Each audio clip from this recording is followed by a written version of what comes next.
In the 21st century, the cities of the world begin to diverge from one another. The divide is philosophical. Being contested are objective and subjective values. By 2178, the schism between cities is complete. The two diametrically opposed archetypes have been defined: the managerial city of objective thought and the subjective speculations in the city of jest. Order in the managerial city is established by a continual exchange between electronic modes of representation and networks of electronic intervention. In this way, the city is able to simultaneously monitor and alter itself. Lived experience is divided into measurable and manageable units. Speed and efficiency are ultimate values of the managerial city. Order in the city of jest is established by the strip. The strip includes at all levels. Changes in its ideological skyline will be rapid and continuous. It barely maintains control of the clashing elements which compose it. Chaos is very near. The architecture of the managerial city consists of bar, mat, slab and big box building types. They are rational and absolute. The managerial apparatus mediates electronically collected data to determine where, when, what and how to build. The architecture of the city of jest consists of unique buildings, each heroic and original, the articulation of individual subjective intuitions.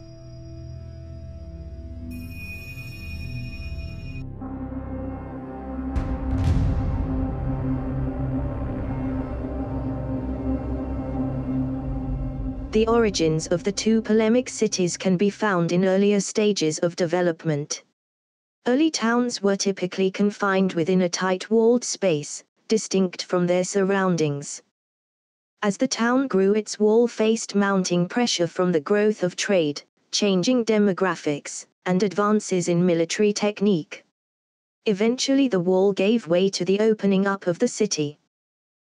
New cities were established with maximum economy by means of the grid.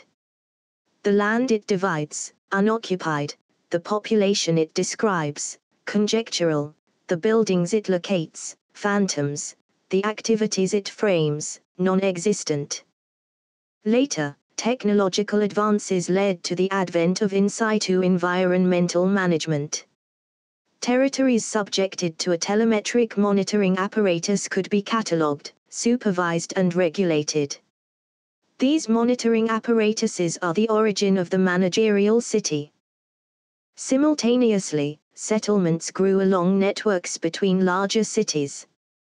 These settlements escaped managerial techniques and developed in an unregulated way.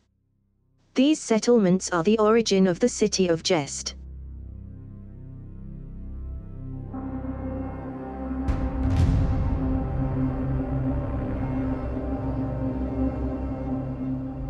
The progression from the early town to the polemical cities of the 22nd century occurred over many generations. Each generation is a dynamic compromise between the mass and the individual. Heroes, then, are the more energetic members of a generation that give a distinct configuration to the masses.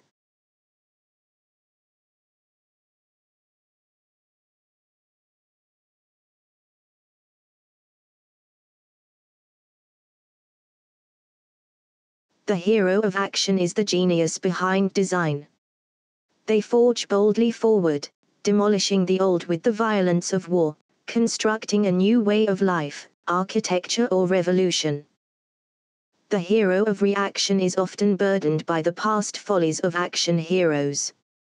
They resolve to recognize the complexity of their task and draw from history to create architecture. The hero of non-action is characterized by their systems-based approach. Their agency is in the creation of an apparatus to mediate inputs to output a solution.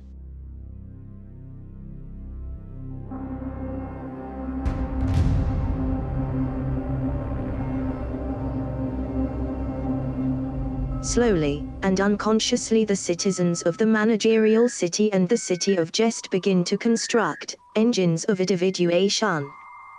The engine of individuation in the managerial city produces serious citizens. The serious deny the subjective tension of their freedom in the pursuit of absolute ends. They assume without challenge the absolute ends set by the managerial: speed, efficiency, and economy. The engine of individuation in the city of Jest produces adventurers. Each citizen embraces the subjective nature of their freedom, assuming no absolute ends. They throw themselves into their undertaking with zest, into exploration, conquest, war, speculation, love and politics. They hurl towards a hopeless infinity of new for the sake of newness. Propelled by the engines of individuatio, the ideologies of the managerial and Jest spread across the globe. The citizens of the managerial become ever more serious, the citizens of Jest become ever more adventurous. Soon environments once capable of sustaining both ideologies begin to collapse. The differences between the managerial and Jest are irreconcilable. Cities are transformed into archipelagos of heroic and original elements, or they are consumed by the managerial monolith. This period is known as the Great Schism. Our emissaries have been predicting a schism of this magnitude for centuries. Johor has been chosen as suitable to represent our emissaries to this planet. His report offers a very general picture of the period preceding the Great Schism.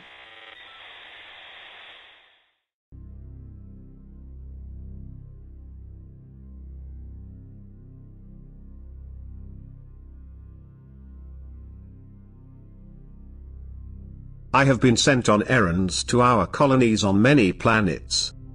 Crises of all kinds are familiar to me. I have been involved in emergencies that threaten species or carefully planned local programs. I have known more than once what it is to accept the failure, final and irreversible, of an effort or experiment to do with creatures who have within themselves the potential of development dreamed of, planned for and then finished. The end. The drum pattering out into silence. But the ability to cut losses demands a different type of determination from the stubborn patience needed to withstand attrition, the leaking away of substance through centuries, then millennia, and with such a lowly glimmering of light at the end of it all. In these notes I shall be trying to make things clear.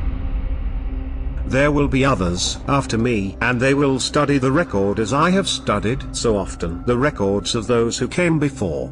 It is not always possible to know, when you make a note of an event, or a state of mind, how this may strike someone perhaps 10,000 years later. Things change, that is all we may be sure of.